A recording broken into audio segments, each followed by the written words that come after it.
আমি আবার নিয়ে এলাম তোমাদের পছন্দের অন্যতম রহস্যভেদী কর্নেল নীলাদ্রি সরকারকে, যাকে সৃষ্টি করেছিলেন সৈয়দ মোস্তফা সিরাজ, যিনি জন্মগ্রহণ করেছিলেন 1930 সালের 14ই অক্টোবর মুর্শিদাবাদের খোসবাসপুরে, এবং তার মহাপ্রয়াণ ঘটে 2012 সালের 4 সেপ্টেম্বর কলকাতায়।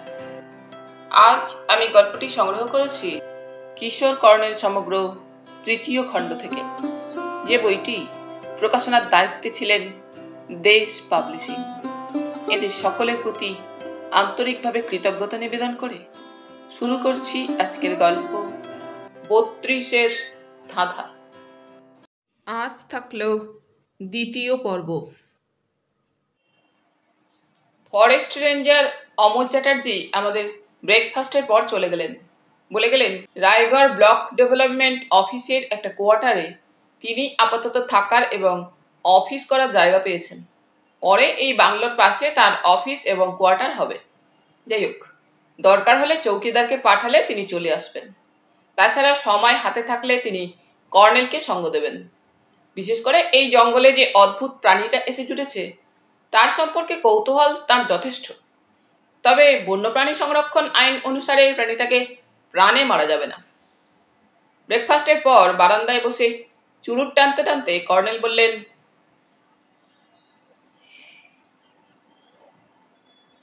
আচ্ছা নাখুলাল, তোমার খ্রিস্টান নাম কি? চৌকিদার সবিনয়ে বলল, জোসেফ নাখুলাল স্যার। তোমাদের ফাদার স্যামুয়েল কি এখন বস্তিতে স্কুল চালাচ্ছেন? না স্যার, ফাদার স্কুলের ভার দিয়েছেন আমার ভাইপো ফিলিপকে। ফিলিপ, সুরেন ওর নাম, দুমকা মিশন স্কুল থেকে পাস করে এসেছে বলে চৌকিদার কণ্ঠস্বর চাপা করল। সুরেন মাস্টারমশাইয়ের ছেলে দীপুর বন্ধু ছিল স্যার। দীপু যেদিন জঙ্গলে হারিয়ে যায়, সুরেনই তো সাহস করে বাবুদের ছেলেদের ডেকে তাকে খুঁজতে দেখেছিল। আচ্ছা নাখুলাল, ওদের যে ফুটবলটা জঙ্গলে হারিয়ে গিয়েছিল সেটা কি খুঁজে পেয়েছিল ওরা? নাখুলাল বুকে ক্রস এঁকে ভয় পাওয়া মুখে বলল, সেদিন বলটার দিকে কারো মন ছিল না। পরদিন সকালে সুরেন বলটা দেখতে পেয়েছিল। বলটা কোনো জানোয়ার ছিঁড়ে ফালা ফালা করে রেখেছিল, ব্লাডারও ছিঁড়ে ফেলেছিল। সুরেনকে আপনি জিজ্ঞেস করবেন? করব। তোমাদের বস্তিটার কি নাম জানো? রংলিডিহি। আপনি দেখে থাকবেন, বস্তির মাটির রং একেবারে লাল। বুড়োদের কাছে শুনেছি রংলিডিহি জঙ্গলের মধ্যে ছিল, আর এই জঙ্গল ছিল একেবারে রেল লাইন পর্যন্ত। এখন ওদিকটা ফাঁকা।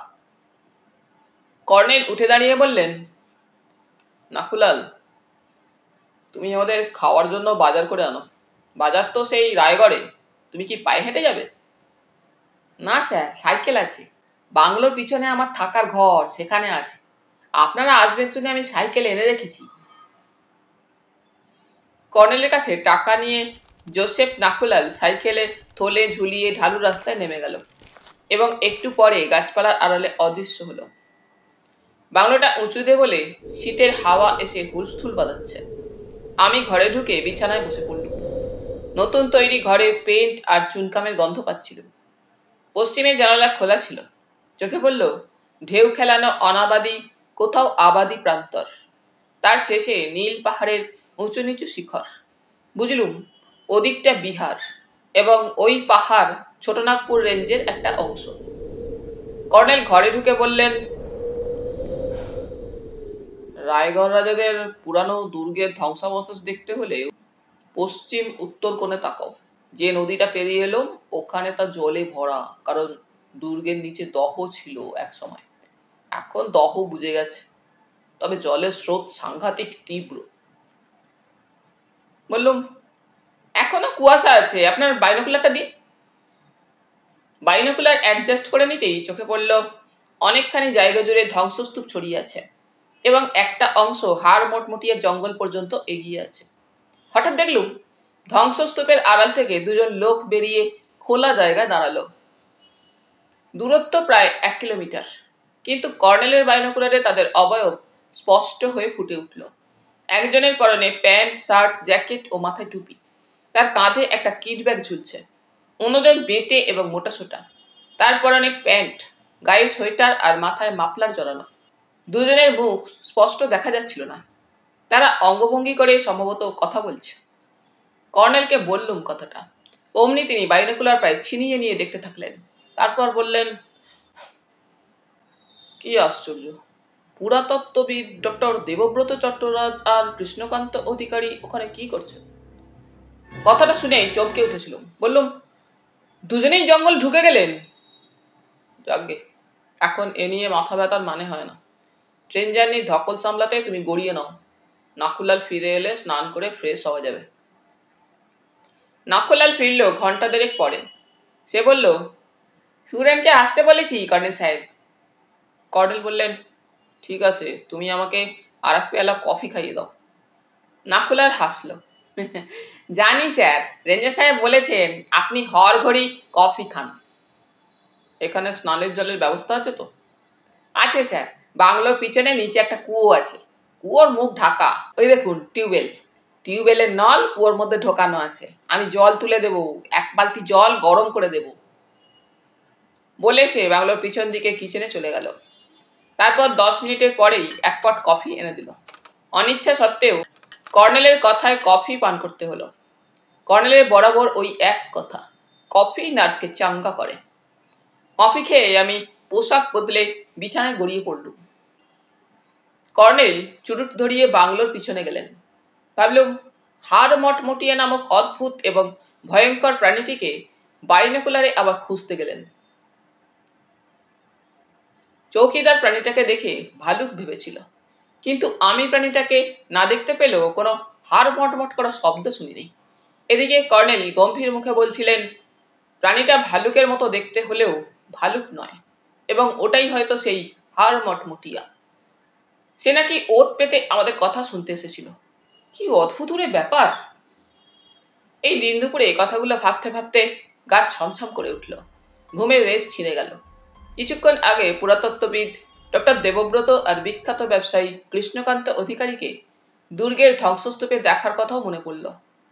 ওদের আচরণও অদ্ভুত। কিছুক্ষণ পরে কর্নেল এসে বারান্দায় বসলেন। বিছানা থেকে উঠে পড়লুম। বারান্দায় আমাকে দেখে কর্নেল বললেন, ভেবেছিলাম তুমি কম্বল ঢাকা দিয়ে ঘুমোচ্ছ। বেতের চেয়ার টেনে নিয়ে বসে বললুম, স্নান করে খেয়ে দিয়ে ঘুমোবো, কিন্তু আপনি কি হাড় মটমটিয়ার খোঁজে বাংলোর পিছনে ওত পেতেছিলেন? না, নাকুলালের সঙ্গে গল্প করছিলাম। লোকটি খুব সরল প্রকৃতির। আদিবাসীদের এই গুণটা আছে। খ্রিস্টান হলেও রংলিডিহির বুড়ো বুড়িরা যেমন, তেমনি যুবক যুবতীরাও জঙ্গলের দেবতাকে মানে। শুনলে না, তখন নাকুলাল ঠাকুর বাবার কথা বলছিল। তবে এই ঠাকুর বাবা এক ভয়ঙ্কর দেবতা। আগে মানুষের রক্ত খেত, এখন মুরগির রক্ত পেলেই খুশি হয়। জঙ্গলের মধ্যে যেখানে একটা ডোবা আছে, ওটার পাড়ে ঠাকুর বাবার থান ছিল। এখন থানটা বটগাছে শেকড়ে ঢাকা পড়েছে। তবে নাকুলালের মুখ থেকে কিছু তথ্য পেলুম। দীপুর হারিয়ে যাওয়া রাত্রে ডোবার পাড়ে রক্ত দেখে পুলিশ বলেছিল আদিবাসীরা মুরগি বলি দিয়েছিল, সেই রক্ত। নাকুলাল বলল পুলিশের কথা ঠিক। কোজাগরি পূর্ণিমার রাত্রে কেউ কেউ ঠাকুর বাবার কাছে মুরগি বলি দিয়ে মানত করে। মানত করার জন্য গোপনে বিকেলের দিকে বলির জায়গাটা পরিষ্কার করতে হয়। তো নাকুলাল কথায় কথায় বলে ফেলল, কোজাগরি পূর্ণিমা রাত্রে মানত দিয়েছিল তার জ্যাঠতুতো দাদা মানকু। মানকুর সঙ্গে বিকেলে গোপনে থান পরিষ্কার করতে গিয়েছিল শিবু। শিবু খ্রিস্টান হলেও ওঝার পেশা ছাড়েনি, সে মন্ত্রতন্ত্র জানে। কর্নেল নিভে যাওয়া চুরুট ধরিয়ে একরাশ ধোঁয়া ছাড়লেন।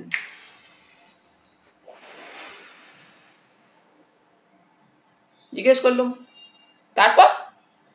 কর্নেল আসতে বললেন, মানকু আর শিবু ওঝা দুটো লোককে একটা ঝোপের আড়ালে বসে থাকতে দেখেছিল। তাদের সাড়া পেয়ে ওরা লুকিয়ে পড়ে। ওদের একজনকে মানকু আর শিবু চিনতে পেরেছিল। সেই লোকটা রায়গড়ের উপেন দত্ত। অন্যজনকে চিনতে পারেনি। এসব কথা কি ওরা পুলিশ বা কুমুদবাবুকে বলেছিল? না, ওরা খামোকা ঝামেলায় জড়াতে চায়নি। তাছাড়া ওদের মানত করার কথা শুনলে ফাদার স্যামুয়েল চটে যেতেন। মিশন থেকে সাহায্য বন্ধ হয়ে যেত। তাই নাখুলাল আমাকে অনুরোধ করলো এসব কথা যেন কাকেও না বলি। কথাগুলো শুনে উত্তেজিত হয়ে উঠেছিলুম। বললুম, কর্নেল, তাহলে উপেন দত্ত ওরফে পীতাম্বর রায় আর তার সেই গুন্ডা গোবিন্দ বল কুড়োতে আসা দীপুকে ধরে নিয়ে গিয়েছিল। তারপর দীপু কোনো সুযোগে পালিয়ে যায়, তাই পীতাম্বর রায় কাগজে বিজ্ঞাপন দিয়েছিল। কর্নেল হাসলেন। অঙ্কটা একটু জটিল জয়ন্ত। কেন? কর্নেল বললেন, পরে বুঝবে, আপাতত স্নান করে ফেলো, প্রায় 12টা বাজে। স্নানাহারের পর কর্নেল বারান্দায় ইজি চেয়ারে বসে হেলান দিলেন। আমি অভ্যাস মতো ভাত ঘুমটিতে গায়ে কম্বল চাপা দিলুম। তারপর কখন ঘুমিয়ে পড়েছি। সেই ঘুম ভাঙল চৌকিদারের ডাকে। সে চা এনেছিল। বিছানা ছেড়ে ঘড়ি দেখলুম, 4টে বেজে গেছে। জিজ্ঞেস করলুম, কর্নেল সাহেব কোথায় নাখুলাল? চৌকিদার বলল, সুরেন এসেছিল স্যার। কর্নেল সাহেব তার সঙ্গে আমাদের বস্তিতে গেছেন। কর্নেলের খেয়ালিপনা আমার জানা, রাগ করার মানে হয় না। বারান্দা থেকে লনে গিয়ে দিন শেষের বিবর্ণ রোদে দাঁড়িয়ে চা পানে মন দিলুম। লনের দুধারে সুদৃশ্য স্কুল বাগান, ঝাউ গাছ, অর্কিড আর কয়েক রকম পাতাবাহার। এতক্ষণে দেখলুম একজন মালি এসে আপন মনে বাগান পরিচর্যা করছে। চৌকিদার তার সঙ্গে গল্প করতে গেল। প্রায় 1 কিলোমিটার দূরে রেললাইন পূর্ব থেকে বাঁক নিয়ে পশ্চিমে ঘুরেছে। ধিমে তালে এগিয়ে চলেছে একটা মালগাড়ি। রেললাইন পেরিয়ে একটা পিচের রাস্তা এই বাংলোর পূর্ব দিকে আদিবাসী বস্তির কিনারা ঘেঁষে উত্তরে অদৃশ্য হয়েছে। ওটাই বোধহয় রায়গড়গামী সড়ক।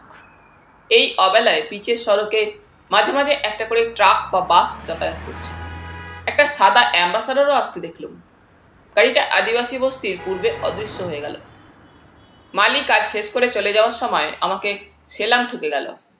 সরকারি অফিসার ভেবেছে হয়তো। চৌকিদার বাংলোর পিছনের ঘর থেকে একটা চীনা লণ্ঠন জেলে আমাদের ঘরে রাখলো। তারপর একটা হ্যারিকেন বারান্দায় টেবিলে রাখলো। বললুম, তুমি পেছনের ঘরে থাকো, তোমার ভয় করে না? নাখুলাল বুকে ক্রস এঁকে বলল, না স্যার, আমার বল্লম আর তীর ধনুক আছে। তবে স্যার, জঙ্গলে আছেন বাবা ঠাকুর আর আমার বুকে ক্রস আছে। প্রভু যিশু আছেন মাথার ওপর। ওই দেখুন, প্রভুর দয়া, চাঁদ উঠেছে। এই বনভূমিতে জ্যোৎস্নার সৌন্দর্য উপভোগ করবো কি? আমার মনে শুধু সেই অদ্ভুতুরে জন্তুটার জন্য আতঙ্ক। হাওয়ায় গাছপালার অদ্ভুত শব্দে এদিক ওদিক তাকাচ্ছিল। হাতে ততক্ষণে টর্চ নিয়েছি এবং আমার লাইসেন্সড রিভলভারটা ঘরে বালিশের পাশে রেখেছি। বারান্দায় বসে অকারণ এদিকে ওদিকে টর্চের আলোয় জ্যোৎস্নাকে ক্ষতবিক্ষত করছিলুম। কতক্ষণ পরে কাঠের গেট খুলে কর্নেলকে ঢুকতে দেখলুম। তিনি কাকে বললেন, এবার তুমি চলে যাও। খামোখা কষ্ট করে আমার সঙ্গে আসার দরকার ছিল না। কেউ বলল, তা কি হয় স্যার, আপনি বাংলোয় না পৌঁছানো পর্যন্ত মনে শান্তি পেতুম না। কণ্ঠস্বর কোনো তরুণের মনে হলো, উচ্চারণ বেশ মার্জিত। চৌকিদার বলল, সুরেন এসেছিল স্যার। কর্নেল বললেন, হ্যাঁ, খুব ভালো ছেলে তোমার ভাইপো, খুব ভদ্র, সাহসীও বটে। নাখুলাল বলল, ফাদার বলেছেন ওকে কলেজে ভর্তি করে দেবেন। বাহ, তবে আপাতত কফি। হ্যাঁ স্যার, আমি জল চাপিয়ে রেখেছি কুকারে। কর্নেল বারান্দায় উঠে ইজি চেয়ারটা টেনে বসলেন। বললেন, জয়ন্ত, কথা বলছো না? তার মানে এই বৃদ্ধের প্রতি খাপ্পা হয়েছ? কিন্তু তোমার ভাত ঘুম নষ্ট করার মানে হয় না, এতে তোমার শরীর ফিট হয়ে গেছে। বললুম, মোটেও খাপ্পা হয়নি, লনে দাঁড়িয়ে জ্যোৎস্না উপভোগ করছিলুম। কর্নেল হাসলেন। উপভোগ নাকি হত্যা করছিলে? দূর থেকে বারবার টর্চের আলো ঝলক দেখে আমি ভাবনায় পড়েছিলাম, হার মটমুটিকে উৎপাত্তে দেখেছো সম্ভবত। বললুম, ও কথা থাক, কতদূর ঘুরলেন বলুন। নাখুলাল পট ভর্তি কফি, দুধ, চিনি, 1 প্লেট স্ন্যাক্স আর কাপ প্লেট রেখে গেল। কর্নেল কফি তৈরি করতে করতে বললেন, তুমি ঘুমোচ্ছিলে, তখন সুরেন এসেছিল। ছেলেটির বয়স 16-17 বছর মাত্র, দারুণ সাহসী। জঙ্গলে যেখানে সে বলটা পরদিন কুড়িয়ে পেয়েছিল সেখানে নিয়ে গেল আমাকে। লক্ষ্য করলুম খেলার মাঠ থেকে বলটা অত দূরে পৌঁছাতে পারে না। তার মানে কেউ বলটা ইচ্ছে করেই ওখানে নিয়ে গিয়েছিল, যাতে দীপু বলটা দেখতে না পায়। যাই হোক, সুরেন আমাকে দাঁড় করিয়ে রেখে বাড়ি থেকে প্লাস্টিকের থলেতে ভরে ছেঁড়া বলটা এনে দেখালো। বলটা নিয়ে আসেননি? কর্নেল তার কিট ব্যাগটা দেখালেন। ওটা তার পায়ের কাছে রাখা ছিল। বললেন, পরে দেখবে। আপাত দৃষ্টে মনে হবে কোনো হিংস্র জন্তু ওটাকে যথেষ্ট ছিঁড়েছে, কিন্তু আতস কাচের সাহায্যে দেখে বুঝলুম সূক্ষ্ম সুচালো কোনো যন্ত্রে কেউ এই কাজটা করেছে। অর্থাৎ দীপু যেন কোনো হিংস্র জন্তুর কবলে পড়েছে, এটাই তখন লোককে বুঝিয়ে দেওয়ার দরকার ছিল। বুঝতেই পারছো, দীপুকে যারা অপহরণ করেছিল তারা তাকে নিরাপদে সম্ভবত কলকাতা নিয়ে যেতে সময় চেয়েছিল। কর্নেল, তাহলে আমার ধারণা ট্রেনে নয়, দীপুকে কিডন্যাপাররা মোটর গাড়িতে চাপিয়ে নিয়ে গিয়েছিল। কর্নেল কপিতে চুমুক দিয়ে বললেন, ঠিক ধরেছ, আমার থিওরিও তাই। কিন্তু কুমুদবাবুর সঙ্গে দেখা করে কুমার বাহাদুর অজয়েন্দ্র নারায়ণ রায়ের পারিবারিক পাঠাগারের সেই সংস্কৃত পাণ্ডুলিপিটা? কর্নেল আমাকে থামিয়ে দিয়ে বললেন, তার আগে আমাদের জানা দরকার উপেন দত্ত জঙ্গলের ভেতর পাথুরে মাটিতে কেন গর্ত খুঁড়ছিল। জানতো, আজ রাত্রে আমরা ওখানে যাব। সুরেনকে বলেছি, সেই রাত 9টার মধ্যে খেয়ে দিয়ে এখানে চলে আসবে। নাখুলাল এসব কথা তাদের বস্তিতে রটিয়ে দেবে না তো? সুরেন তার জ্যাঠাকে সব বুঝিয়ে বলবে। আধ ঘন্টা পরে নাখুলাল মাথায় হনুমান টুপি এবং গায়ে ওভারকোট পরে কফির ট্রে নিতে এলো। সে একটু হেসে বলল, কর্নেল সাহেব, সুরেনকে কেমন লাগলো আপনার? খুব ভালো, সাহসী ছেলে। শোনো, সুরেন আবার এখানে রাত 9টা নাগাদ আসবে। নাখুলালের মুখে উদ্বেগ ফুটে উঠল। সে বলল, অত রাত্রে জঙ্গলের পথে সে একা আসবে? স্যার, যদি বলেন আমি গিয়ে ওকে সঙ্গে নিয়ে আসবো। তোমার চিন্তার কারণ নেই নাখুলাল। ফাদার স্যামুয়েল সুরেনকে যে ক্রস দিয়েছেন তাতে প্রভু যিশুর কথা খোদাই করা আছে। ওই ক্রস যার গলায় ঝুলছে কারো সাধ্য নেই তার ক্ষতি করে। আদিবাসী খ্রিস্টান জোসেফ নাখুলাল তাতে খুব আশ্বস্ত হলো বলে মনে হলো না। গম্ভীর মুখে সে চলে গেল। বাইরে ঠান্ডা বাড়ছিল। আমরা ঘরে গিয়ে বসলুম। কর্নেল কিটব্যাগ থেকে প্লাস্টিকে মোড়া সেই ছেঁড়া ফুটবল আর ব্লাডার বের করে দেখালেন। বললুম, কিন্তু একটা ব্যাপারে খটকা লাগছে। কি? ছেঁড়া ফুটবলের অবস্থা দেখে মনে হচ্ছে উপেন দত্ত ওরফে পীতাম্বর রায়কে কি ওই একই অস্ত্রে হত্যা করা হয়েছে? তার শরীরে নাকি হিংস্র জন্তুর মতো নখের আঁচড় ছিল। কর্নেল ছেঁড়া ফুটবল আর ব্লাডার কিট ব্যাগে আগের মতো প্লাস্টিকে মুড়ে ঢুকিয়ে রাখলেন। তারপর বললেন, সাধারণত এভাবে নখের আঁচড়ে কিছু ফালা ফালা করা বুনো ভালুকের অভ্যাস। লোকেরা বা নাখুলাল নিজেও যে গর্জন শুনেছিল, বুনো ভালুক কতকটা ওই রকমই গর্জন করে। হ্যাঁ, এ জঙ্গলে ভালুক থাকা অসম্ভব নয়। তাই দীপুর কিডন্যাপার ব্যাপারটা ভালুকের ওপর চাপানোর চেষ্টা করেছিল, কিন্তু তার মৃতদেহ পাওয়া যায়নি। তারপর তার ফটো এবং 32-এর ধাঁধার ব্যাপারটা এসে গিয়েছিল, কিন্তু লোকেরা তো এসব গোপন কথা জানে না। এরপর উপেন দত্তের মৃতদেহ পাওয়া গেছে।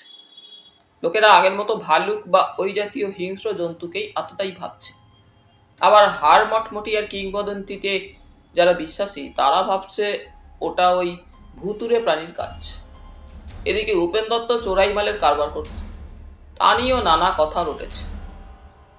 এ থেকে শুধু একটা সিদ্ধান্তে পৌঁছানো যায়, তা হলো কেউ বা কারা একটা আতঙ্কের পরিবেশ সৃষ্টি করতে চায়। কেন?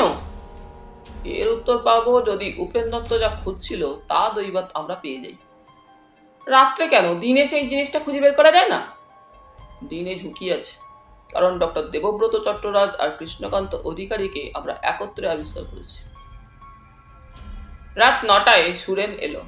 সদ্য গোফের রেখা গজানো ছেলেটির মুখের লাবণ্য যেমন আছে তেমনি স্মার্টনেসও আছে। আমাকে সে নমস্কার করে কর্নেলকে বলল, কর্নেল সাহেব, আমি আমার জেঠুর সঙ্গে কথা বলে আসি। আমরা 9:30টায় খেয়ে নিলাম। নাখুলালের মুখ তখনও গম্ভীর। রাত 10টায় আমরা বাংলোর উত্তরের গেট খুলে বেরিয়ে গেলাম। নাখুলাল বল্লম আর 5 ব্যাটারি টর্চ হাতে গেটের কাছে দাঁড়িয়ে রইল। আজ সকালে যেখানে যেতে একটুও ভয় পাইনি, এই জ্যোৎস্না রাতে সেখানে পৌঁছতে প্রতি মুহূর্তে চমকে উঠছিল। আমার এক হাতে টর্চ, অন্য হাতে রিভলভার। কর্নেলের কাঁধে শুধু কিট ব্যাগ, আর সুরেনের হাতে টর্চ আর একটা শাবল। গাছের ছায়া দুলছে শীতের হাওয়ায়। জ্যোৎস্নার চারপাশে অজানা রহস্য অনুভব করছি। মনে হচ্ছে কারা যেন ছায়ার আড়ালে ওত পেতে আছে, তারা যেন মানুষ নয়। কিছুক্ষণ পরে হঠাৎ কোথায় গাছে শুকনো ডাল ভাঙার মতো মটমট শব্দ হতে থাকলো। আমরা থমকে দাঁড়ালুম। কর্নেল টর্চ জ্বালতে নিষেধ করলেন। শব্দটা মিনিট দুয়েক পরে থেমে গেল। সুরেন ফিসফিস করে বলল, এই শব্দটা আমি অনেকবার শুনেছি, কিন্তু কিসের শব্দ তা বুঝতে পারিনি। কর্নেল আসতে বললেন, চলো এসে গেছি। সেই ফাঁকা জায়গায় গর্তটার কাছে পৌঁছে কর্নেল চারপাশে তাকিয়ে দেখে নিলেন। তারপর চাপা স্বরে বললেন, উপেন দত্তর গর্ত থেকে হাত তিনেক দূরে, এই যে এখানে, টর্চ জ্বালবার দরকার নেই, এখানে দিনে একটা আবছা ক্রস চিহ্ন দেখেছিল। বলে উনি সেখানে বসে কিট ব্যাগ থেকে কি একটা খুদে কালো জিনিস বের করলেন। জিনিসটাতে এক বিন্দু লাল আলো ফুটে উঠল। এবার চিনতে পারলুম ওটা কর্নেলের সেই মেটাল ডিটেক্টর যন্ত্র। যন্ত্রটা ক্ষীণ পি পি শব্দ করতে থাকলো। কর্নেল সুইচ টিপলে শব্দ বন্ধ হলো, আলোও নিভল। তিনি বললেন, সাবধানে খোঁড়ো সুরেন। আমি এবং কর্নেল একটু তফাতে চারপাশে সতর্ক দৃষ্টি রেখে দাঁড়িয়ে রইলুম। সুরেনের শাবল খুব সহজেই মাটিতে ঢুকে যাচ্ছিল। বুঝলুম এখানে শক্ত মাটির বদলে বালি ভরা আছে। একটু পরে সুরেন শাবল রেখে দুহাতে বালি সরিয়ে একটা ছোট প্যাকেটের মতো জিনিস বের করলো। কর্নেল সেটা তার হাত থেকে নিয়ে বললেন, জায়গাটা আগের মতো ভরাট করে দাও, সকালে আমি এসে পাথর কুড়িয়ে এনে ঠিকঠাক করে দেব। কিছুক্ষণ পরে আমরা ফিরে চললুম। বাংলোর কাছাকাছি গেছি, হঠাৎ পিছনে একটা অমানুষিক গর্জন শুনতে পেলাম।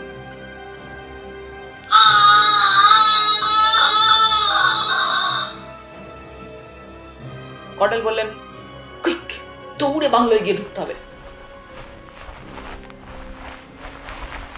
সামান্য চড়াই পেয়ে বাংলোর পিছনের গেটে পৌঁছে দেখি নাকুলাল ওভারকোট পরে এক হাতে বল্লম এবং অন্য হাতে টর্চ নিয়ে সবে তার ঘর থেকে বেরোচ্ছে। সুরেন গেট বন্ধ করে আদিবাসী ভাষায় তার জ্যাঠা নাকুলালকে কিছু বলল। তার কথার জবাবে নাকুলালও কিছু বলল, কিন্তু লণ্ঠনের আলোয় তার মুখে আতঙ্কের ছাপ লক্ষ্য করলুম।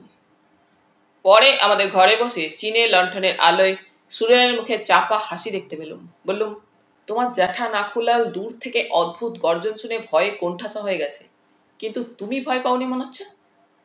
সুরেন বলল, আমার জেঠুকে তখন জিজ্ঞেস করল, গেটে তোমার দাঁড়িয়ে থাকার কথা, তুমি ঘরে ঢুকে কি করছিলে? জেঠু বলল, হার মটমটিয়াকে সাহেবরা রাগিয়ে দিতে গেলেন। আমি গেটে একা দাঁড়িয়ে থাকলে সে আগে আমাকেই উপেন দত্তর মতো ছিঁড়ে ছিঁড়ে খেয়ে ফেলত। আসলে হয়েছে কি জানেন, ওই অদ্ভুত গজরানি শুনে জেঠু বেজায় ভয় পেয়েছে। কিন্তু তুমি ভয় পাওনি? না স্যার, ওই গজরানি আমি অনেকবার শুনেছি, কিন্তু সাহস করে দাঁড়িয়ে দেখেছি গজরানিটা হঠাৎ থেমে গেছে। হাড় মটমটিয়ে আমাকে দেখা দেয়নি, মারতে আসা তো দূরের কথা। কর্নেল সাহেবকে বলতে যাচ্ছিল, সাহস করে দাঁড়াবো, দেখবেন কেউ হামলা করবে না। তাছাড়া আমাদের হাতে তো রিভলভার ছিল। কর্নেল হাসলেন না, গম্ভীর মুখে বললেন, সুরেন, হাড় মটমটিয়ে যে জিনিসটা এতদিন পাহারা দিচ্ছিল সেটা আজ রাত্রে আমরা হাতিয়ে নিয়েছি। তাই সে খাপ্পা হয়ে তেড়ে আসছিল। জয়ন্ত গুলি ছুড়লেও সে ভয় পেত না। সুরেন একটু অবাক হয়ে বলল, যে প্যাকেটটা খুঁড়ে তুললুম ওতে কি আছে স্যার? পরে তোমাকে সব বুঝিয়ে দেব, শুধু এইটুকু জেনে রাখো, তোমার বন্ধু দীপু নিখোঁজ হওয়ার পেছনে এই জিনিসটাই দায়ী। যাই হোক, তুমি এত রাতে বাড়ি ফিরো না, তোমার জ্যাঠার কাছে থাকো। নাকুলাল বারান্দা থেকে আদিবাসী ভাষায় সুরেনকে কিছু বলল। সুরেন বেরিয়ে গেল। তারপর দুজনে বারান্দা দিয়ে ঘুরে পিছনের দিকে চলে গেল। কর্নেল দরজা বন্ধ করে দিয়ে জ্যাকেটের ভেতর থেকে ছোট প্যাকেটটা বের করলেন। সেটা শক্ত সুতোয় আগাগোড়া জড়ানো এবং বাঁধা ছিল। কর্নেল তার কিটব্যাগ থেকে ছুরি বের করে সুতো কেটে ফেললেন। তারপর কালো পলিথিনের মোড়ক খুললে শক্ত কাগজের মোড়ক দেখা গেল। কর্নেল আসতে বললেন, জানি না এতে যা আছে ভাবছি তা সত্যি আছে কিনা, তাহলে আমাদের কাজ অনেকটা এগিয়ে যাবে। তারপর তিনি আরও একটা মোড়ক খুলে ফেললেন। কুচকুচে কালো চৌকো ইঞ্চি চারেক প্রস্থ এবং ইঞ্চি 6 দৈর্ঘ্যের এক অদ্ভুত জিনিস দেখতে পেলুম। জিনিসটার উচ্চতাও প্রায় 4 ইঞ্চি। সব দিকেই সুন্দর কারুকার্য করা, তবে ওটার একদিকে খুদে গোল বোতাম সারিবদ্ধভাবে বসানো আছে। কর্নেল বললেন, বেশ ওজন আছে, হাতে নিয়ে দেখতে পারো। হাতে নিয়ে অনুমান করলুম ওজন প্রায় 1/2 কিলোগ্রাম হবে। আগাগোড়া উল্টে পাল্টে দেখার পর বললুম, এটা পাথর মনে হলেও পাথরের নয় কর্নেল। কর্নেল আমার হাত থেকে ওটা নিয়ে বললেন, না, এটা অজানা কোনো ধাতুতে তৈরি। জয়ন্ত, আমাদের ভাগ্য সুপ্রসন্ন। প্রত্নতত্ত্ববিদ ডক্টর চট্টরাজের ক্যাম্প থেকে এই জিনিসটাই চুরি গিয়েছিল, সে বিষয়ে আমি নিশ্চিত। পীতাম্বর রায় ওরফে উপেন দত্তই এটা চুরি করে জঙ্গলে পুঁতে রেখেছিল। কোনো কারণে গত রাতে সে এটা খুঁড়ে বের করতে এসেছিল, কিন্তু সে তাড়াহুড়ো করতে গিয়ে ভুল জায়গা খুঁড়ছিল। এই সময় তার উপর ঝাঁপিয়ে পড়ে আততায়ী। সম্ভবত সে উপেনের অজ্ঞাতসারে তাকে অনুসরণ করে এসেছিল। কিন্তু আততায়ী যদি কোনো মানুষ হয়, তাহলে তাকে ওভাবে ক্ষতবিক্ষত করে মারল কেন? কর্নেল একটু হেসে বললেন, তোমার এটুকু বোঝা উচিত জয়ন্ত। দীপুকে কোনো জন্তু মেরে ফেলেছে বলে গুজব রটেছিল। তাছাড়া এই জঙ্গলে নাকি হাড় মটমটিয়া নামে সাংঘাতিক ভূত বা পেতনি আছে বলে আদিবাসীরা বিশ্বাস করে। কাজেই আততায়ী এবং তার পেছনে যারা আছে তারা উপেন দত্তের মৃত্যু কোনো অদ্ভুত জন্তুর আক্রমণেই হয়েছে এটা দেখাতে চেয়েছিল। কিন্তু এই অমানুষিক গর্জন কি সত্যিই কোনো জন্তুর? জানি না। কর্নেল, আপনি আমাদের ছুটে পালিয়ে বাংলায় আশ্রয় নিতে বলেছিলেন। হ্যাঁ, রাত বিরেতে জঙ্গলে শুধু রিভলভার দিয়ে আত্মরক্ষা করা যায় না। যাই হোক, এবার শুয়ে পড়া যাক। কাল সকালে আমরা কুমুদবাবুর বাড়ি যাব। পরদিন ঘুম ভেঙে দেখি নাকুলাল বেডটি হাতে দাঁড়িয়ে আছে। বাইরে আজ উজ্জ্বল রোদ ফুটেছে, কালকের মতো কুয়াশা নেই। জিজ্ঞেস করলুম, কলেজ সাহেব কোথায় নাকুলাল?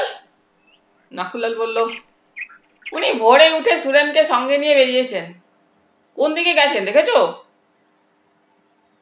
নাকুলাল উত্তর পশ্চিম কোণে দূরের দিকে আঙুল তুলে বলল, পুরনো গড়ের খণ্ডঘরের দিকে যেতে দেখেছি স্যার। বেডটি বিছানায় বসে আমার খাওয়ার অভ্যাস, কিন্তু বাইরের রোদ দেখে বারান্দায় গিয়ে বসলুম। কুয়াশা আজ যেন দূরে সরে গেছে। দক্ষিণ পূর্ব কোণে পিচের সড়কে মাঝে মাঝে যানবাহন যাতায়াত করছে। নাকুলাল বলে গেল, বাথরুমে গরম জল দিয়েছে, এখনই মুখ না ধুলে জলটা ঠান্ডা হয়ে যাবে। তাই বাথরুমে ঢুকলুম। তারপর প্যান্ট শার্ট জ্যাকেট পরে বাংলোর পশ্চিম দিকে গেলুম। প্রাচীন দুর্গের ধ্বংসস্তূপে কুয়াশা ঘন হয়ে আছে। কিছুক্ষণ পরে দক্ষিণ পশ্চিমে অনুর্বর রুক্ষ মাঠ এবং নদীর দিকে তাকাতে গিয়ে চোখে পড়ল কেউ হনহন করে এগিয়ে আসছে। অস্পষ্ট একটা মূর্তি, কাঁধে ঝোলানো একটা ব্যাগ আছে। লোকটা নদী পেরিয়ে কিছুটা এগিয়ে আসার পর চিনতে পারলাম। লোকটা প্রাইভেট ডিটেকটিভ কে কে হালদার, আমাদের প্রিয় হালদার মশাই। কিন্তু উনি কি করে জানলেন আমরা এই বন বাংলাতে উঠেছি? আরো কাছাকাছি এসে তিনি আমাকে দেখতে পেয়ে হাত নাড়লেন এবং চলার গতি বাড়িয়ে দিলেন। বাংলার সদর গেটের কাছে গিয়ে দাঁড়ালুম। একটু পরে গোয়েন্দা প্রভাত এসে গেলেন। বললুম, আসুন হালদার মশাই, আপনাকে কে বললো আমরা এখানে আছি? হালদার মশাই আড়ষ্টভাবে হেসে বললেন, সেই গোবিন্দরে ফলো করছিলাম। মেসের ম্যানেজারের ফোন করছিলাম কাল বিকেলে। তিনি কইলেন গোবিন্দ তারে কইছে পীতাম্বর বাবু মারা গেছে। পীতাম্বর বাবু ভাগনা খবর আনছে। সেই ভাগনারে ম্যানেজার বাবু চেনেন। সে মাঝে মাঝে মেসে গিয়া মামার লগে থাকতো। তো দুইজনে পীতাম্বর বাবু জিনিসপত্র লইয়া হাবড়া স্টেশনে গেছে। বললুম, আপনি তাহলে তখনই হাওড়া স্টেশনে ছুটে গিয়েছিলেন? ঘরে চলেন, সব কমু। কর্নেল সাহেব কই গেলেন? মর্নিং ওয়াকে। হালদার মশাই বারান্দায় বসে মাথায় জড়ানো মাফলার খুললেন। নাকুলাল এসে দাঁড়িয়েছিল। তাকে বললুম, নাকুলাল, ইনি কর্নেল সাহেবের বন্ধু, শিগগির এর জন্য চায়ের ব্যবস্থা করো। নাকুলাল চলে গেলে হালদার মশাই যা বললেন তার সারমর্ম হলো, হাওড়া স্টেশনে গিয়ে সন্ধ্যা 7টা পর্যন্ত খোঁজাখুঁজি করে গোবিন্দদের আবিষ্কার করতে পারেননি। অগত্যা ফিরে আসবেন ভাবছেন, সেই সময় তার চোখে পড়ে গোবিন্দ আর তার বয়সী এক যুবক বোচকা বোচকি নিয়ে ট্যাক্সি থেকে নামছে। অমনি তিনি আড়ালে গিয়ে তাদের দিকে লক্ষ্য রাখেন। কিন্তু রায়গড় যাওয়ার ট্রেন রাত 12টায়। এনকোয়ারিতে খবর নিয়ে টিকিট কেটে হালদার মশাই তাদের চোখের আড়ালে অপেক্ষা করেন। অবশেষে ট্রেন প্ল্যাটফর্মে ভিড়লে তিনি গোবিন্দদের পিছনের কামরায় ওঠেন। ভোরবেলা রায়গড় স্টেশনে নেমে গোবিন্দ আর তার সঙ্গী একটা ট্রাকে জায়গা পেয়ে চলে যায়। হালদার মশাই বেশ কিছুক্ষণ পরে স্টেশন চত্বরে নেমে কিভাবে যাবেন তার খোঁজ নিচ্ছিলেন। একদল আদিবাসী সেই সময় হাঁটতে হাঁটতে স্টেশন চত্বরে ঢুকেছিল। তাদের জিজ্ঞেস করে তিনি জানতে পারেন হাঁটা পথে রায়গড় তত দূরে নয়। নাক বরাবর এগিয়ে তাদের বসতির ভেতর দিয়ে গেলে মাত্র 1.5 কিলোমিটার দূরত্ব। সেই আদিবাসীদের মধ্যে শিক্ষিত লোকও ছিল। তাদের সঙ্গে কথা বলে তিনি জানতে পারেন রায়গড়ে কোনো হোটেল নেই। এদিকে ষষ্ঠীচরণ তাকে জানিয়েছিল আমরা রায়গড়ে এসেছি। কথায় কথায় এক দাড়িওয়ালা সাহেবের খোঁজ নেন তিনি। প্রাইভেট ডিটেকটিভের বুদ্ধি, তাছাড়া তিনি প্রাক্তন এক জাঁদরেল পুলিশ অফিসার। কর্নেল যে বন বাংলায় উঠেছেন সেই খবরও তিনি পেয়ে যান। ইতিমধ্যে চা এনেছিল চৌকিদার। চা খেতে খেতে হালদার মশাই তার কথা শেষ করে বললেন, আদিবাসী ভদ্রলোকের পীতাম্বর রায়ের কথা জিগাইলাম। ও নামে রায়গড়ে কেউ নাই শুনিয়া অনারে কইলাম। রায়গড়ের এক ভদ্রলোক কলকাতায় থাকতেন, তিনি মারা গেছেন হঠাৎ। তখন ভদ্রলোক কইলেন, একজন জঙ্গলে কি সাংঘাতিক জানোয়ারের পাল্লায় পইরা মারা গেছে বটে, তার নাম উপেন দত্ত। তখন গোবিন্দর কথা বললাম। ভদ্রলোক কইলেন, গোবিন্দ একজন গুন্ডা, উপেন দত্ত লোকটাও ভালো ছিল না, গোবিন্দ ছিল তার এক চেলা।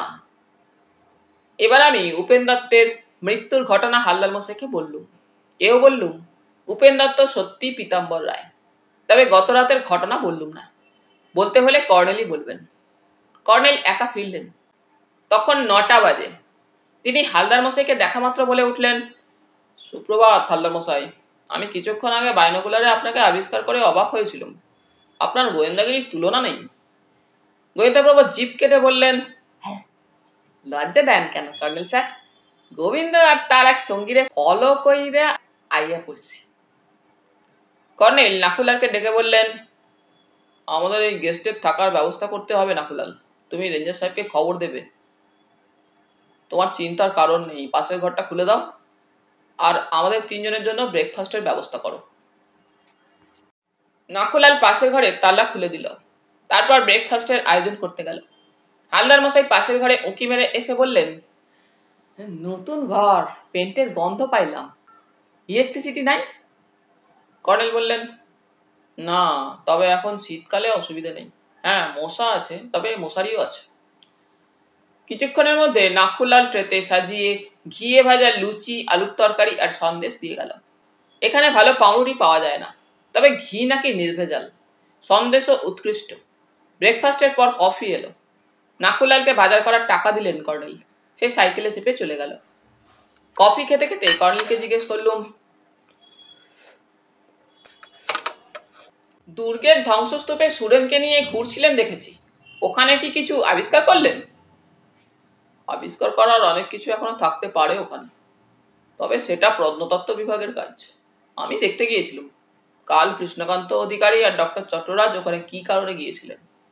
ঘুরতে ঘুরতে একটা ধ্বংসস্তূপের ভেতর গুহার মতো জায়গা চোখে পড়ল। ছোট গুহার সামনে লতার ঝালর ছিল। সুরেন বলল, একবার দীপু তাকে এই গুহাটা দেখাতে নিয়ে এসেছিল। গুহার ভেতর কালো লোম পড়ে থাকতে দেখে তারা ভেবেছিল ওখানে ভালুক থাকে, তাই তখনই সেখান থেকে দুজনে পালিয়ে গিয়েছিল। 2 বার ভালুকটা যদি এসে পড়ে, তো আমিও ওখানে ভালুক জাতীয় জন্তুর লোম পড়ে থাকতে দেখলুম। উপেনের মৃতদেহ যেখানে পড়েছিল সেখানেও তো লোম কুড়িয়ে পেয়েছিলেন। হ্যাঁ, এদিকে নাকুলালও কাল ভালুক দেখে চিৎকার করেছিল, কিন্তু আমার এখনো ধারণা জন্তুটা ভালুক নয়। হালদার মশাই কান খাড়া করে শুনছিলেন। বললেন, ভালুক যদি অ্যাটাক করতে আসে গুলি করুন। না হালদার মশাই, জন্তুটা সম্ভবত ভালুক নয়, তবে দৈবাত আপনি জন্তুটাকে দেখতে পেলে গুলি ছুড়বেন না। আপনার রিভলভার দেখাতে পারেন, তাতেই জন্তুটা ভয় পাবে। রিভলভার দেখলে ভালুক ভয় পাবে? কোন কি কর্নেল স্যার? পাবে। বলে কর্নেল উঠে দাঁড়ালেন। আপনি ঘুমিয়ে নিন, আমাদের ঘরে তালা এঁটে দিয়ে এবার আমরা বেরোবো। আপনি নিশ্চিন্তে ঘুমিয়ে নিন, আমরা 12টা নাগাদ ফিরব। বাংলোর নিচের রাস্তায় নেমে কর্নেল বললেন, সুরেনকে কুমুদবাবুর কাছে আমাদের আসার খবর দিতে পাঠিয়েছি। আমরা আদিবাসী বস্তির ভেতর দিয়ে শর্টকাটে যাব। আদিবাসী বস্তিটি বেশ পরিচ্ছন্ন। কর্নেলের পিঠে কিট ব্যাগ আটা, গলা থেকে বাইনোকুলার আর ক্যামেরা ঝুলছে। তারা তাকে বিদেশি ট্যুরিস্ট ভেবে তাদের গির্জাঘর, স্কুল, এমনকি জঙ্গলে তাদের পূর্বপুরুষের ঠাকুর বাবার থান দেখাতে চাইছিল। কিন্তু কর্নেলের মুখে বাংলা শুনে তাদের আগ্রহ কমে গেল। বস্তি পেরিয়ে বাঁদিকে সেই খেলার মাঠে পৌঁছলুম। মাঠের পূর্ব প্রান্তে সেই পিচ রাস্তা দেখা গেল। খেলার মাঠের ওপর দিয়ে আমরা কিছুটা গেছি, তখন সুরেনকে দেখতে পেলুম। সুরেন বলল, মাস্টার মশাই বাড়িতে আছেন, আপনার আসার কথা শুনে খুব খুশি হয়েছেন। ওর বাড়ি কি এখান থেকে দেখা যাচ্ছে? সুরেন আঙুল তুলে বলল, ওই তো শেষ দিকটায় বটগাছের ফাঁক দিয়ে একতলা পুরনো বাড়ি। কর্নেল বাইনোকুলারে উত্তর দিকে অবস্থিত রায়গড় খুঁটিয়ে দেখে নিয়ে বললেন, চলো। কুমুদ ভট্টাচার্য তার বাড়ির উঁচু বারান্দায় দাঁড়িয়েছিলেন। আমাদের দেখে অভ্যর্থনা করে বসার ঘরে ঢোকালেন। তিনি বললেন, আপনি দয়া করে এসেছেন, আমার মনে আশা জেগেছে দীপুকে আপনি উদ্ধার করতে পারবেন। কিন্তু ওদিকে একটা অদ্ভুত ব্যাপার। কেষ্টবাবুর সঙ্গে যেদিন কলকাতায় আপনার কাছে গিয়েছিলুম, সেদিনকার একটা খবরের কাগজে দীপুর ছবি ছাপিয়ে কে লিখেছে। কর্নেল তার কথার উপর বললেন, হ্যাঁ, আপনার চলে যাওয়ার পর বিজ্ঞাপনটা আমি দেখেছি। কুমুদবাবু বললেন, বাড়ি ফিরে খবরের কাগজে বিজ্ঞাপন দেখে আমি তো অবাক। কেষ্টবাবুর বাড়ি গিয়ে ব্যাপারটা তাকে বলেছিলুম। উনি বললেন, কর্নেল সাহেবের নিশ্চয়ই এটা চোখে পড়েছে, উনি পীতাম্বর রায়ের ঠিকানায় খোঁজ নেবেন। নিয়েছি, সেই রায়গড়েরই লোক। তাছাড়া আপনি শুনলে আরো অবাক হবেন, তার নাম উপেন দত্ত, যে হাড়মটমটিয়া জঙ্গলে মারা পড়েছে। কুমুদবাবু ফ্যাল ফ্যাল করে তাকিয়ে থাকলেন। কর্নেল ঘরের ভেতরটা চোখ বুলিয়ে দেখে বললেন, আমার ধারণা এটাই দীপুর পড়ার ঘর। আগে হ্যাঁ, 1 মিনিট, আমি আসছি বলে কুমুদবাবু ভেতরে চলে গেলেন। ঘরের একধারে একটা ছোট তক্ত বসে বিছানার ওপরে বেড কভার চাপানো আছে। তার পাশে দেওয়াল ঘেঁষে টেবিল এবং চেয়ার।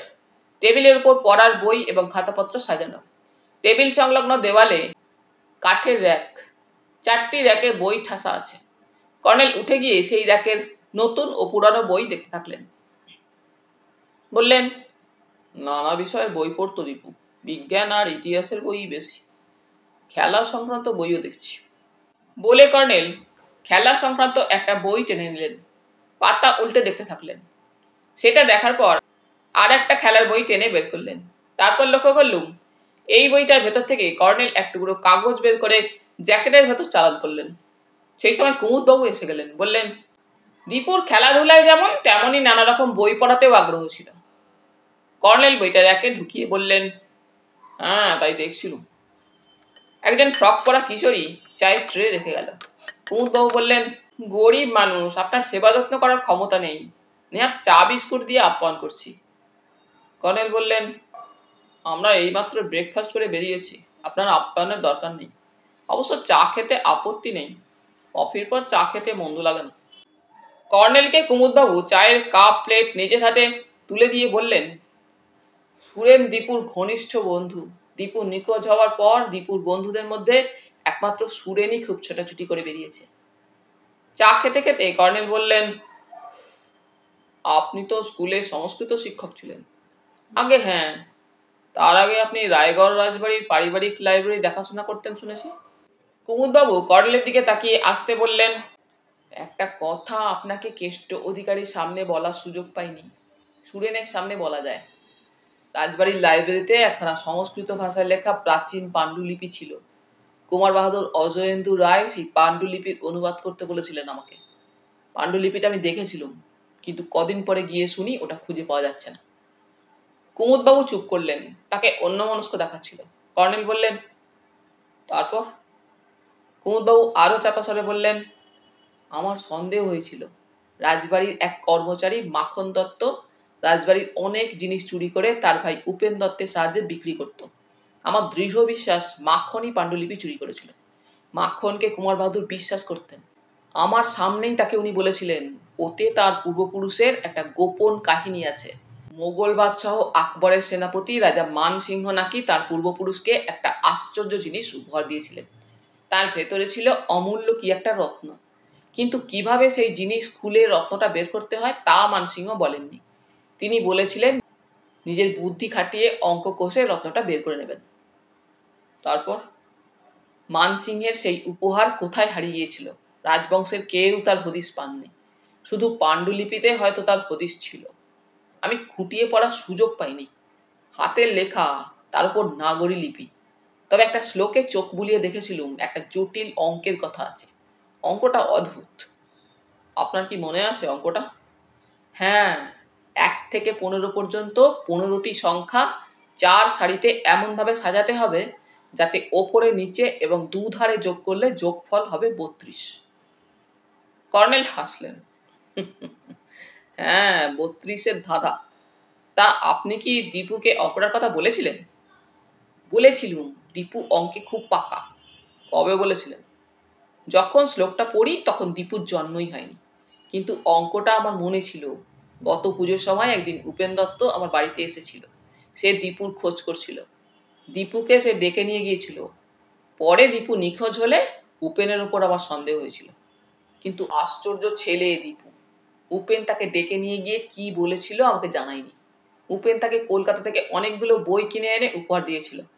তাই আমি ভেবেছিলাম দীপুর যেসব বই পড়ার ইচ্ছে তা আমি কিনে দিতে পারি না, তাই দীপু হয়তো উপেন কাকুকে এইসব বইয়ের কথা বলেছিল। দীপু উপেন দত্তকে উপেন কাকু বলতো, কিন্তু তারপর দীপু কেন যেন উপেনকে এড়িয়ে চলতো। বলতো লোকটা ভালো নয়। উপেনের সঙ্গে মিস্টার অধিকারীর সম্পর্ক কেমন ছিল? কুমুদবাবু একটু চুপ করে থাকার পর বললেন, উপেন কলকাতায় ব্যবসা করতো শুনেছি, তবে চোরাই মালের কারবারি বলে এখানে তার বদনাম ছিল। কেষ্টবাবুর সঙ্গে তার ব্যবসার সম্পর্ক ছিল। কর্নেল চুরুট ধরিয়ে বললেন, তাহলে খবরের কাগজে বিজ্ঞাপনে দীপুর ছবি দেখে আপনি অবাক হয়েছিলেন, কিন্তু পীতাম্বর রায় যে উপেন দত্ত তা বুঝতে পারেননি। আগে না, কেষ্ট অধিকারীও পারেনি। তবে আমাদের দুজনেরই সন্দেহ হয়েছিল দীপুকে সে অপহরণ করেছিল। দীপু যেভাবে হোক তার হাত থেকে পালিয়েছে, কিন্তু সে বাড়ি ফিরল না কেন? কর্নেল একটু হেসে বললেন, আমার অঙ্কটা এবারে বলি। দীপু যার সাহায্যে উপেনের হাত থেকে পালিয়েছিল সম্ভবত তার হাতেই আবার বন্দী হয়েছে। আপনার কাছে পাঠানো উড়ো চিঠি থেকে বোঝা যায় দীপু সেই 32-এর ধাঁধার সমাধান করেছিল, কিন্তু তা উপেন দত্তকে দিতে চায়নি বলেই কোথায় লুকিয়ে রেখেছে তার খোঁজ দেয়নি। সে নিশ্চয়ই বলেছিল তার খাতাপত্রের ভেতর কোথাও ওটা আছে, কিন্তু আমি তন্ন খুঁজেও তা পাইনি। এই সময় বাইরে কেউ ডাকলো, কুমুদ, কুমুদ, ওহে ভট্টাচার্য। কুমুদবাবু উঁকি মেরে দেখে আসতে বললেন, কেষ্ট অধিকারী এসেছেন। কৃষ্ণকান্ত অধিকারী ঘরে ঢুকে কর্নেলকে দেখে বললেন, কর্নেল সাহেবের আবির্ভাব ঘটেছে এবং তিনি নতুন ফরেস্ট বাংলায় উঠেছেন। সেই খবর একটু আগেই পেলুম, তাই ভাবলাম কুমুদকে সঙ্গে নিয়ে সেখানে যাব। মিস্টার অধিকারী, এখান থেকে এবার আপনার বাড়িতে যেতুম। কুমুদবাবুর বাড়ির পিছন দিকে একটা গলি রাস্তায় কৃষ্ণকান্ত অধিকারীর অ্যাম্বাসাডার গাড়ি দাঁড় করানো ছিল। কুমুদবাবুর কাছে বিদায় নিয়ে আমরা সেই গাড়িতে গিয়ে চাপলুম। সুরেন বেচারা মন মারা হয়ে দাঁড়িয়েছিল। কর্নেল তাকে বললেন, তুমি বরং বাংলোয় গিয়ে খুড়োর রান্না বান্নায় সাহায্য করো। কিছুক্ষণের মধ্যে আমরা পুরানো বসতি এলাকা ছাড়িয়ে নতুন টাউনশিপে পৌঁছলাম। কথা প্রসঙ্গে মিস্টার অধিকারী বললেন, কুমুদ ভট্টাচার্যের পাড়ায় একজনের বাড়ি গিয়েছিলুম, আপনি নিশ্চয়ই শুনেছেন। হাড় মটমটিয়া জঙ্গলে উপেন দত্ত নামে একটা লোক নাকি ভালুকের কামড়ে মারা পড়েছে। উপেনের সঙ্গে আমাদের একটুখানি কারবারি সম্পর্ক ছিল। লোকটা বজ্জাত ছিল ঠিকই, তবে দালাল হিসেবে ব্যবসা বাণিজ্যে তার বুদ্ধি ছিল প্রখর। তার দাদা মাখন দত্ত জমিদার বাড়ির কর্মচারী ছিল। নগেনই আমাকে ডেকেছিল। নগেন এখন চলাফেরা করতে পারে না, তাই আমি ওর বাড়ি গিয়েছিলাম। সেই সময় মাখনের ভাগ্নে বিজয় বলল, কুমুদ মাস্টারের বাড়িতে একজন দাড়িওয়ালা সাহেব এসেছে। মিস্টার অধিকারী হাসতে হাসতে বললেন, আমি অমনি বুঝলুম আপনি এসেছেন। এদিকে বন দপ্তরের রেঞ্জার অমল চ্যাটার্জির সঙ্গে সকালে বাজারে দেখা হয়েছিল, সে কথায় কথায় আপনাদের খবর দিল। অমল আমার এক বন্ধুর ছেলে, দুর্গাপুরের ওদিকে থাকতো, সম্প্রতি এখানে বদলি হয়ে এসেছে। মাখনবাবু কি তার ভাইয়ের মৃত্যুর ব্যাপারে আপনাকে ডেকেছিলেন? মিস্টার অধিকারী গাড়ির স্পিড কমিয়ে বললেন, হ্যাঁ, মাখনের সন্দেহ তার ভাইকে কেউ খুন করে জঙ্গলে ফেলে দিয়ে এসেছিল। আমি যেন পুলিশকে একটু বলে দিই, কিন্তু উপেন পুলিশ রেকর্ডে দাগি স্মাগলার, কিচ্ছু করা যাবে না। আচ্ছা মিস্টার অধিকারী, আপনি কি গোবিন্দ নামে কাউকে চেনেন? মিস্টার অধিকারী হাসলেন, কুমুদ গোবিন্দের কথা বলেছিল বুঝি? না, আমি আদিবাসী বস্তির একজনের কাছে শুনেছি গোবিন্দ নামে উপেনবাবুর এক সাগরেদ ছিল। সে নাকি কলকাতা থেকে রায়গড়ে ফিরে এসেছে।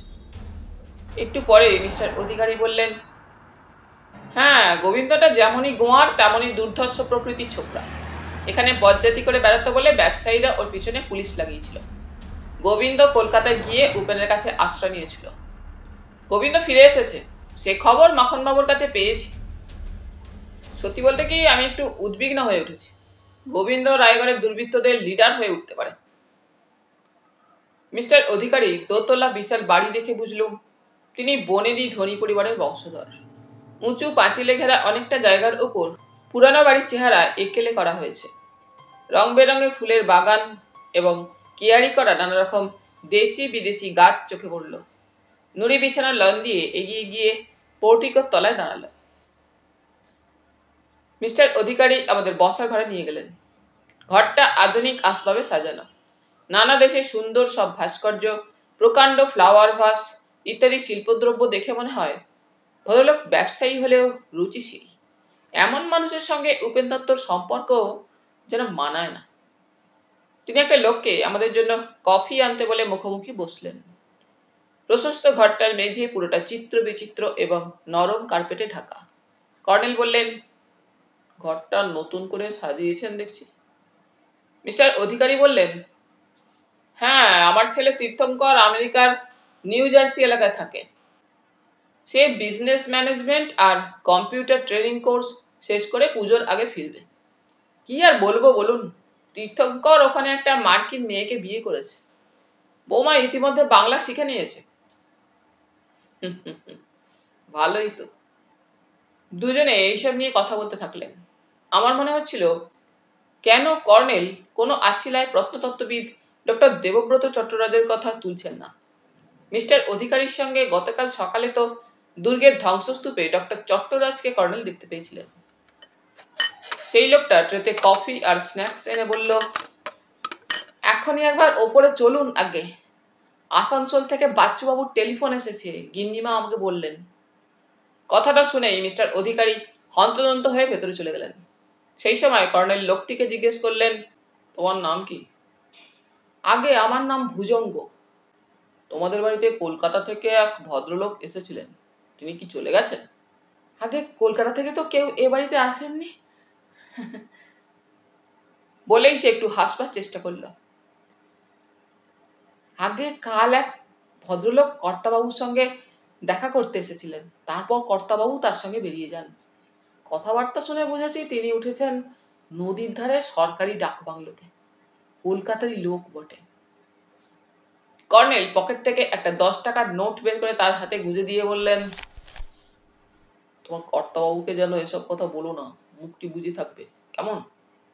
ভুজঙ্গ প্রথমে হকচকে গিয়েছিল, সামলে নিয়ে চাপা স্বরে বলল, আগে কি বলবো স্যার আপনাকে, আমার কর্তাবাবু হাড় কেটপন লোক, মাসে খোরাকি আর 25 টাকা মাইনে। তোমার বাড়ি কি রায়গড়ে?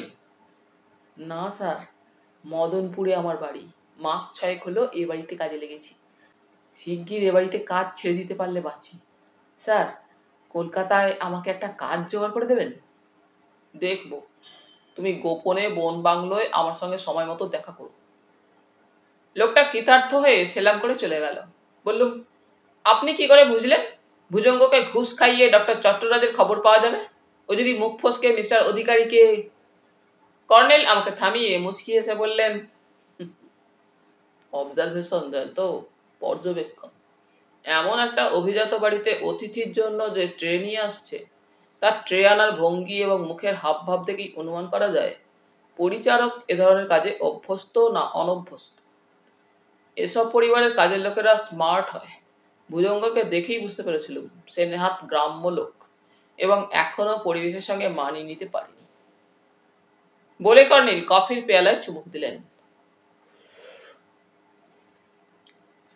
আমার কফি পানের ইচ্ছা ছিল না, অনিচ্ছা সত্ত্বেও পেয়ালা হাতে নিতে হলো। কিছুক্ষণ পরে মিস্টার অধিকারী ব্যস্তভাবে ফিরে এসে বললেন, আমি দুঃখিত কর্নেল সাহেব, আসানসোল হেড অফিস থেকে আর্জেন্ট কল এসেছে, আমাকে এখনই গাড়ি নিয়ে ছুটতে হবে। সম্ভবত কাল সকালে ফিরে আসবো। না না, আপনারা কফি শেষ করে নিন, আমি রেডি হয়ে আসি। আপনাদের আমি বন বাংলোর কাছাকাছি পৌঁছে দিয়ে যাব।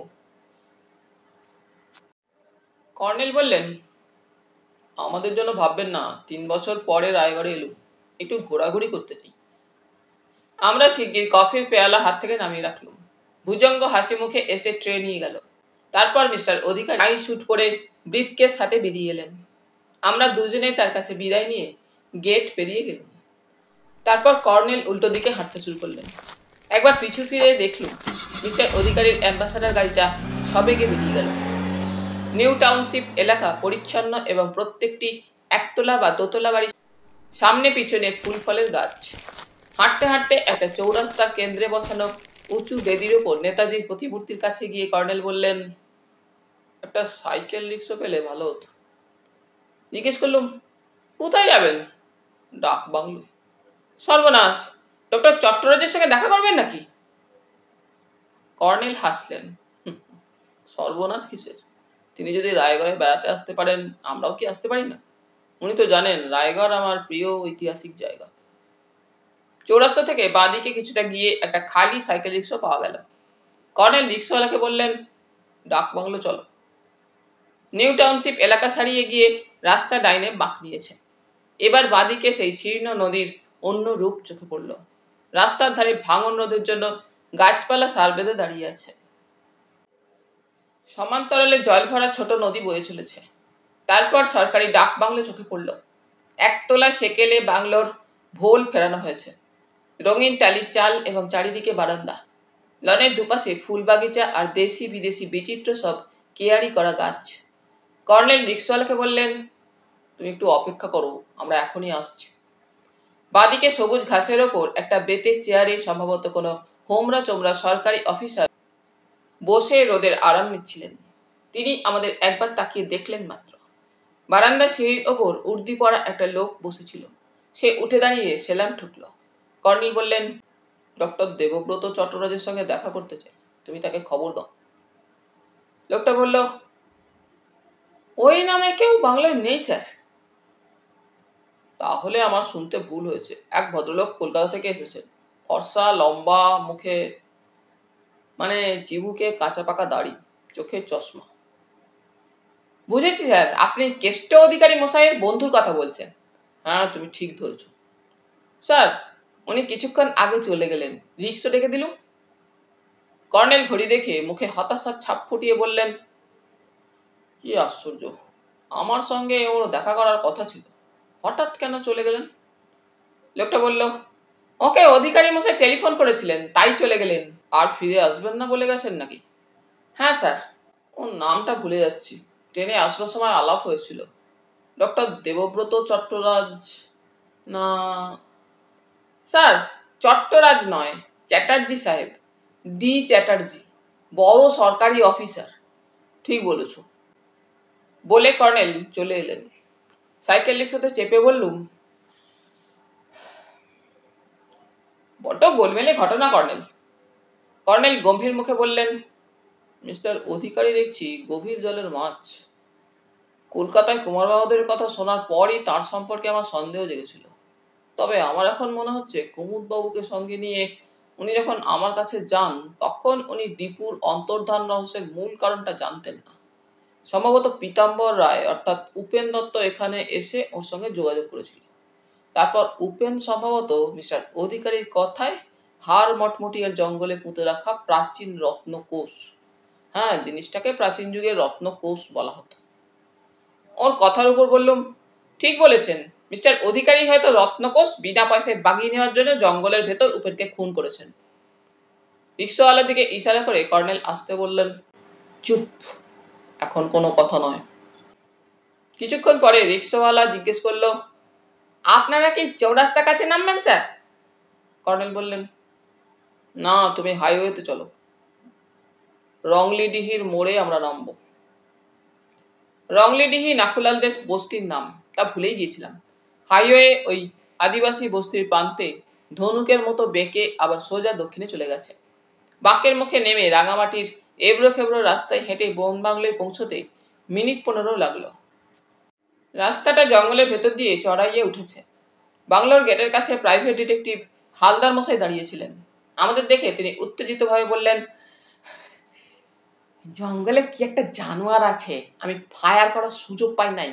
নাকুলালের মুখে যা শুনেছি তা মিথ্যা না। কর্নেল বললেন, 1:15 বাজে, স্নান করেননি কেন? হালদার মশাই বললেন, যা ঘটেছে স্নানের কথা মাথায় ছিল না, চলেন সব কইতেছি। আমাদের ঘরে তালা খুললেন কর্নেল। দক্ষিণ ও পশ্চিমের জানালা আমি খুলে দিলুম।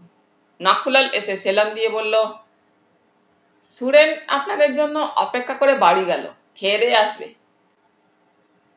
আপনারা কখন যাবেন স্যার? কর্নেল বললেন, 1:30টায়, এখন 1:15 বাজে।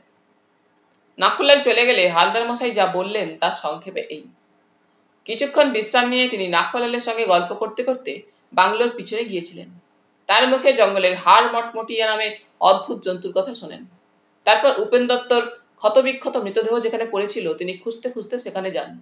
তারপর হঠাৎ তার বাদিকে ঘন ঝোপের ভেতর মটমট করে শুকনো ডাল ভাঙার মতো শব্দ শুনতে পান। অমনি তিনি রিভলভার বের করে সেদিকে সাবধানে এগিয়ে যান। কি একটা কালো ভালুকের মতো জন্তুকে আবছা দেখা মাত্র তিনি রিভলভার তাক করেন। কিন্তু আশ্চর্য ঘটনা, জন্তুটা চোখের পলকে অদৃশ্য হয়ে যায়। সাহস করে ঝোপের কাছে গিয়ে তিনি অনেক কালো লোম দেখতে পান। জন্তুটা যে ভালুক নয় তার কারণ বুনো ভালুক মানুষ দেখা মাত্র তেড়ে আসে। কিন্তু তার চেয়ে অদ্ভুত ব্যাপার, সে অদৃশ্য হলো কেন? পিছনের জঙ্গল আরো ঘন, সেখানে একটা বিড়াল গলে যাওয়ার উপায় নেই। শোনার পর কর্নেল বললেন, ওসব নিয়ে ভাববেন না, আর জঙ্গলেও যেন একা যাবেন না। চলুন লাল খেয়ে নেওয়া যাক, তারপর আপনার সঙ্গে আলোচনায় বসবো। খাওয়ার পর অভ্যাস মতো আমি কম্বল মুড়ি দিয়ে শুয়ে ভাত রুমের চেষ্টায় ছিলুম। কর্নেল এবং হালদার মশাই খোলামেলা জায়গায় ঘাসের উপর দুটো চেয়ারে মুখোমুখি বসে চাপা স্বরে কথা বলছিলেন। বুঝতে পেরেছিলাম কর্নেল এবার গোয়েন্দা প্রবরকে পুরো ঘটনা ব্যাকগ্রাউন্ড সমেত জানাতে চান। কতক্ষণ পরে আবার ঘুমের রেস্ট ছিঁড়ে গিয়েছিল কর্নেলের ডাকে। শীতের রোদ ফিকে সোনালি হয়ে উঠেছে। 4টে বেজে গেছে। আমি উঠে বসলে কর্নেল বললেন, শিগগির তৈরি হয়ে নাও, সঙ্গে তোমার ফায়ার আর্মস নেবে। বললাম, এ সময় এক বেলা চা বা কফি খেলে শরীরটা চাঙ্গা হতো তো। কর্নেল হাসলেন, ওই দেখো টেবিলে প্লেট ঢাকা দেওয়া তোমার চায়ের কাপ। আমি আর হালদার মশাই কফি খেয়ে নিয়েছি। চায়ে চুমুক দিয়ে বললুম, হালদার মশাই যাচ্ছেন তো? উনি কিছুক্ষণ আগে চলে গেছেন। ওকে কোথায় পাঠালেন? আসানসোলে মিস্টার অধিকারীর হেড অফিসে। সেখানে ওর একটা বাড়িও আছে। সুরেন হালদার মশাইকে রংলিডিহির মোড়ে বাসে তুলে দেবে। 1 ঘন্টা সময় লাগবে। ওকে আসানসোলে পাঠালেন কেন? কর্নেল পিঠে তার কিডব্যাগ এঁটে গলা থেকে বাইনোকুলার এবং ক্যামেরা ঝুলিয়ে তৈরি হয়ে আছেন। চোখ কটমটিয়ে ধমক দিলেন, নো নো কেন? চা গিলে শিগগির তৈরি হও। অত কেন কেন কেন? আমি সত্যি চা গিলে ফেলে তৈরি হয়ে নিলাম। এবার কর্নেল সহাস্যে বললেন, বাহ, এই তো চাই।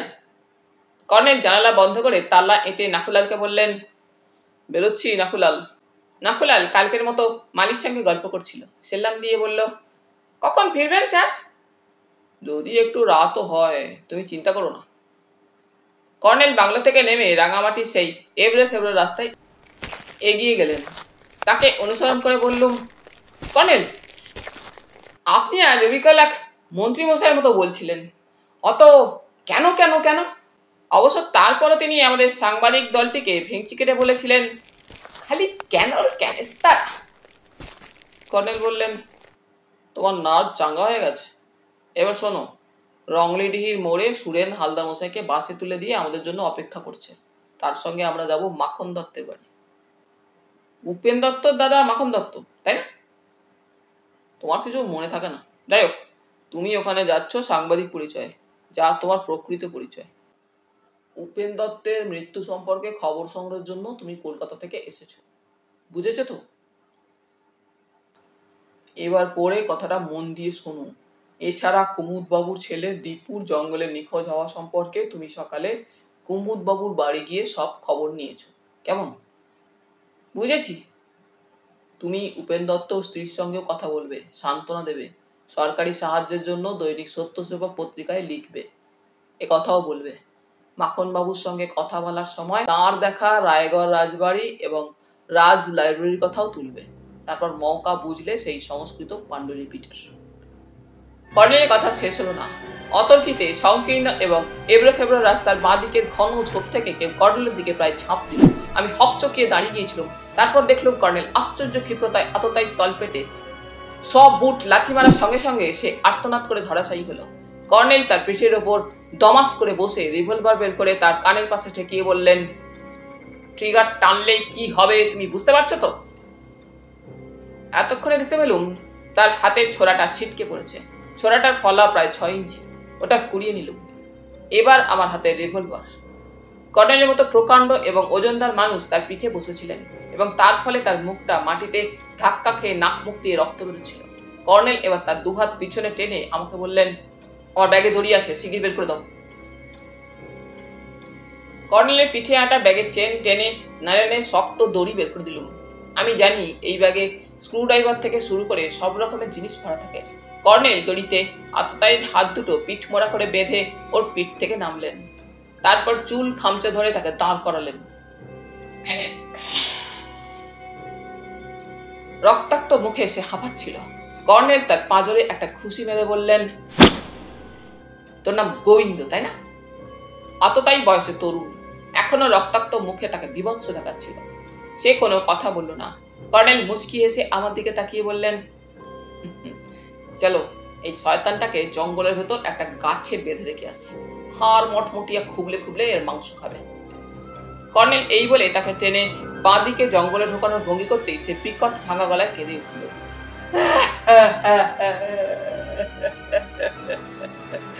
আর এমন করবো না স্যার, আমি টাকার লোভে বাবা গো। কর্নেল বললেন, আগে বল তোর নাম গোবিন্দ। মিথ্যা বললে তোকে গাছে বেঁধে রেখে আসবো। সে গোঙানো গলায় বলল, হ্যাঁ স্যার, আমি গোবিন্দ। এ তোকে টাকার লোভ দেখিয়ে আমাকে খুন করতে বলেছে বলে কর্নেল তার চুল ওপরানোর মতো সজোরে ঝাঁকুড়ে দিলেন। গোবিন্দ হাঁপাতে হাঁপাতে বলল, গোবিন্দ হাঁপাতে হাঁপাতে কি বলল জানতে হলে অবশ্যই শুনতে হবে অন্তিম পর্ব। তাহলে বন্ধুরা, আজ এই পর্যন্তই। গল্প পাঠ তোমাদের ভালো লেগে থাকলে তোমাদের কাছে আবারও অনুরোধ থাকলো, লাইক, শেয়ার এবং সাবস্ক্রাইব করে তোমাদের মূল্যবান মতামত পাঠানোর জন্য। ধন্যবাদ।